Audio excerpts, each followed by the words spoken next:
নমস্কাৰ বন্ধু বান্ধৱীসকল, পুৱাৰ বহুকেইটা গুৰুত্বপূৰ্ণ বাতৰিৰ সৈতে মই প্ৰান্তু। শপত গ্ৰহণৰ পিছতেই সুশান্ত বৰগোহাঁইৰ জিভা খালে পিছল। পুনৰ হয়তো কংগ্ৰেছৰ বিধায়ক হ'ম। সমষ্টিবাসীৰ বাবেহে মই বিজেপিত যোগদান কৰিছোঁ, এই বিস্ফোৰক মন্তব্য সুশান্ত বুঢ়াগোহাঁইৰ। আজি পুৱা কৰিমগঞ্জত সংঘটিত হয় ভয়ংকৰ পথ দুৰ্ঘটনা। এখন ট্ৰাক আৰু অটোৰিক্সাৰ মুখামুখি সংঘৰ্ষ। মুঠতে ৯জন লোক নিহত এই পথ দুৰ্ঘটনাত। মুখ্যমন্ত্ৰী ডক্টৰ হিমন্ত বিশ্ব শৰ্মাৰ ঘোষণা, অতি সোনকালে ঘোষণা হ'ব টেটৰ ফলাফল। মুখ্যমন্ত্ৰীৰ ঘোষণা, তেওঁৰ দিনত নহ'ব টকা-পইচাৰ বেমেজালি, সকলো হ'ব অতি সুন্দৰ আৰু ন্যায়িকভাৱে।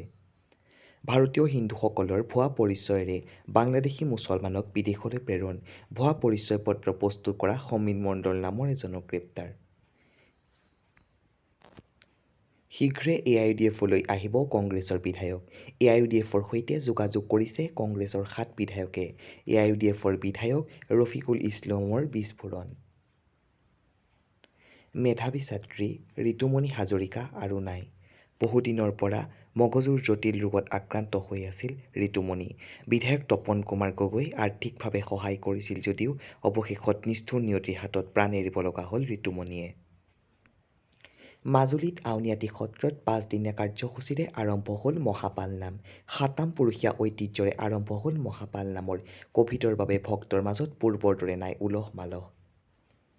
এয়াই আছিল আজিৰ পুৱাৰ বাতৰি।